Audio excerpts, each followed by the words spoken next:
Boyfriend বিষয়টা কেমন আসবে সেটা আমি একদমই জানি না, বাট আমার কাছে সৌন্দর্যটা আমি যতটা ইমপ্রুভ করতে পারবো সেটা আমার কাছে মনে হয় যে বেশি ভালো হবে।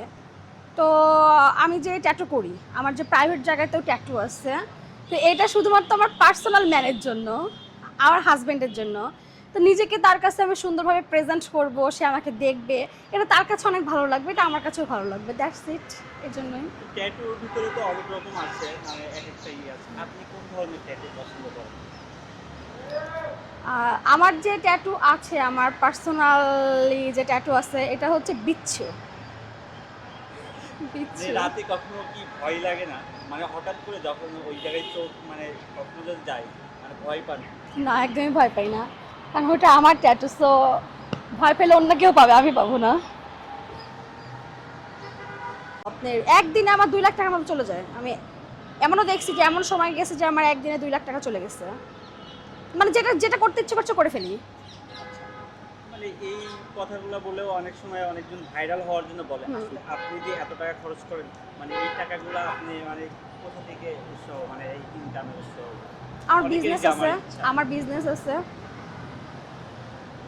কি বিজনেস করেন? না, আমি তো এটা অডিয়েন্সের সামনে বলবো না। আমি অডিয়েন্সদের কেন আমার এত সিক্রেট জিনিসগুলো না, জানাবো? আপনার অডিয়েন্স যারা আছে তারা জানতে অডিয়েন্স তো জানে, আমার আমার নিজস্ব যে অডিয়েন্সগুলো আছে তারা জানে যে লরেন কীভাবে চলাফেরা করে, লরেনের একদিনের খরচ কত হয়, লরেন আসলে কোথায় বসে এক কাপ চা খায়।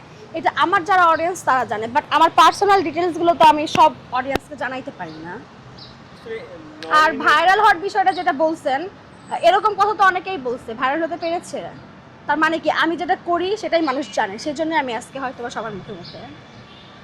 লরিংয়ে যেহেতু একদিনে লক্ষ লক্ষ টাকা খরচ, হুম। তো লরিং যদি জীবনসঙ্গী নেয় তাহলে কেমন জীবনসঙ্গী বেছে নিব? আমি হুজুর। হুজুর কেন? কারণ আমি নিজেও 5 ওয়াক্ত নামাজ পড়ি। তো আমি চাই যে হচ্ছে আমার যে লাইফ পার্টনার হবে সে একজন হুজুর হবে। সে 5 ওয়াক্ত নামাজ পড়বে, আমার জন্য দোয়া করবে, আমাকে ভালোবাসবে, এটা তো আমার কেরিয়ার গড়তে অনেক সাহায্য করবে। আর মানে আপনি কি সানাই মাহমুদকে ফলো করছেন কি? সেও কিন্তু একটা সময় এরকম ভাইরাল ছিল, সে হুজুরকে বিয়ে করে সেও এখন আচ্ছা, আপনি যেহেতু ফলো করার বিষয়টা বলতেছেন ভাইয়া, আমি তো বাংলাদেশের কোনো আর্টিস্টকে ফলো করি না, আর আমার আইডল যদি বলেন সেটা হচ্ছে সানি লিওন। সো আমি সানি লিওনকে ফলো করি, সো কোনো সানাই মাহমুদকে আমি ফলো করি না। যেহেতু আপনি সানি লিওনের কথা বললেন, হুজুরটা কেন একটু যদি ডিটেইলসে ওই বলেন। যে বললাম যে 5 ওয়াক্ত নামাজ পড়বে, সে আমার জন্য দোয়া করবে, সেটাই তো আমার কাজে লাগবে। আমার স্বামী একজন হুজুর, তার সে নামাজ পড়বে, জায়নামাজে বসা মাত্র আমার জন্য দুই হাত তুলে দরবারে দোয়া করবে, এটা আমার কি কেরিয়ারের জন্য অনেক ভালো হবে না বলেন? এখন পর্যন্ত কি সেই রকম কোনো হুজুর পেয়েছেন বা পছন্দের আছে?